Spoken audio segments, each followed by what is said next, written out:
كان بالنسبة لي أول مرة اترفض أو أول مرة عريس يقول لأ أنا مش عايزة أكمل، أسباب مش عشان مثلا حاجات مش مفهومة، لأ لسبب واضح، هو إن أنا مش قادرة أتعامل مع شخصيتك. إيه المشكلة اللي في شخصيتي؟ أنت شخص متسلط.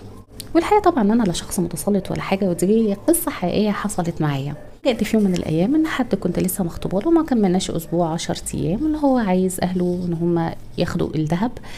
ما اعترضتش، بس كنت عايزة أعرف ايه الحكايه، يعني خاصه ما كانش فيه اصلا يعني لاف ستوري ولا حتى استلطاف بيني وبينه، ولا منه ولا مني بصراحه، اللي هو يعني جواز صالونات وماشي، هو تمام تمام حلو. لكن اتفاجئت بعد ما اهله خدوا الذهب ومشيوا ان هو بعت لي رساله بيقول لي فيها انا اسف، انا ما قدرتش اكمل في الخطوبه دي لان انا حسيت ان انت شخص متسلط. وبعد كده عرفت انه كان قايل لزميلتي، لان هو كان جاي عن طريقها، ان انا كان هيناهد معايا كتير، ما كانش هيعرف ان هو يسيطر عليا او ان هو يقول لي اعملي كده فهعمل كده من غير اي مناقشه. فاللي هو ما هو اكيد يعني هنتناقش، اكيد اصلا في بينا كلام، يعني يعمل يا ما اعملش، تمام يا مش تمام، يا كويس يا وحش. بس مع الوقت ومع تكرار التجارب وتكرار احتكاكي بالناس، عرفت ان في انماط من الناس هي اصلا بتعاني من هشاشه نفسيه وهشاشه شخصيه. فبالنسبه لهم العادي لا انت بتقللي مني، بالنسبه لهم ان احنا يكون في بينا نقاش ده في تقليل ليهم وعدم احترام ليهم. هم شايفين كده من وجهه نظرهم. هنقابل بقى ناس كتير تانية بتفسر حته الشخصيه او حته ان انا شخص غير مطاع بتفسيرات كتير. يعني في واحد هتلاقيه عايز دايما يمشي شخصيته، يمشي كلامه، يمشي رأيه صح وغلط، انا كده ولو ما عملتي حاجة غير كده يبقى انا مش عارف امشيكي، مش عارفة اسيطر عليكي، يبقى انتي شخص مش كويس. في حقيقة الامر دي بتبقى بوادر علاقات سامة المفروض ان احنا ناخد بالنا منها. هو يعني ايه اكون موجودة في علاقة مع شخص مش عارفة اتكلم معاه، مش عارفة اتناقش معاه، مش عارفة اديله وجهة نظري؟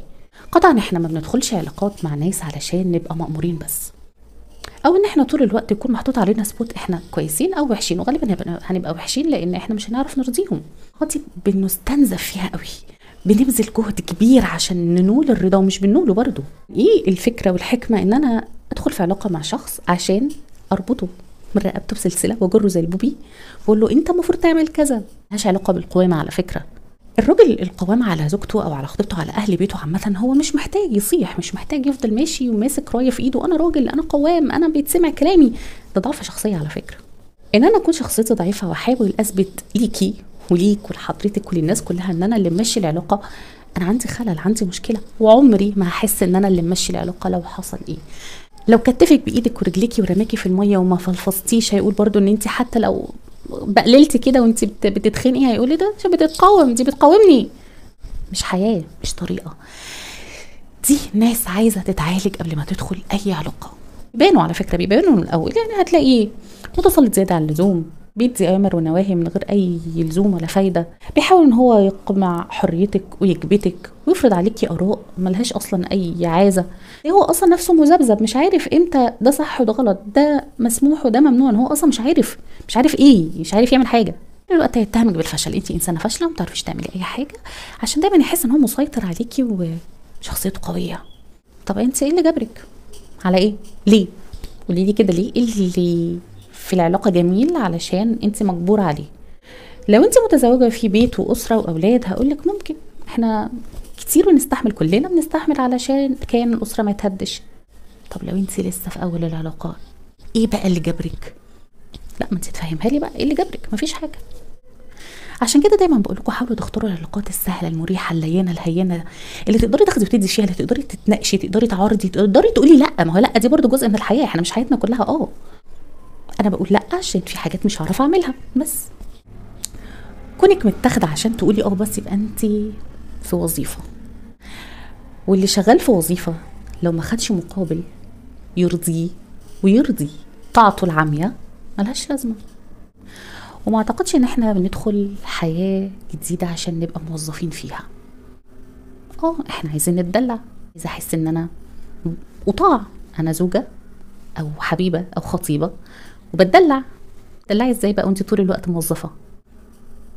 فهي بتبقى كده تركيبه، يا ترضي بيها يا ترفضيها. رضيتي بيها استحملي العواقب بتاعتها، رفضتيها احتسبي عند الله سبحانه وتعالى، بس اعرفي ان انت رفضتيها فعلا لعيوبها مش عشان انت بتتبطري على النعمه يعني ان وجدت، يعني ان كانت دي تسمى نعمه.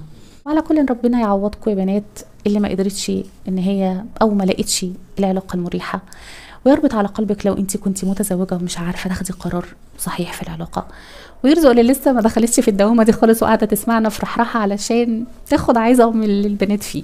ما تنسوش تعملوا سبسكرايب على القناه وتدخلي تعملي فولو على البيج والجروب لو انت متزوجه، تدخلي وتعرضي مشكلتك، تستفيدي من الناس اللي جوه. مش عايزه حاجه خالص، انت منوراني في الفيديو ده. سلام عليكم.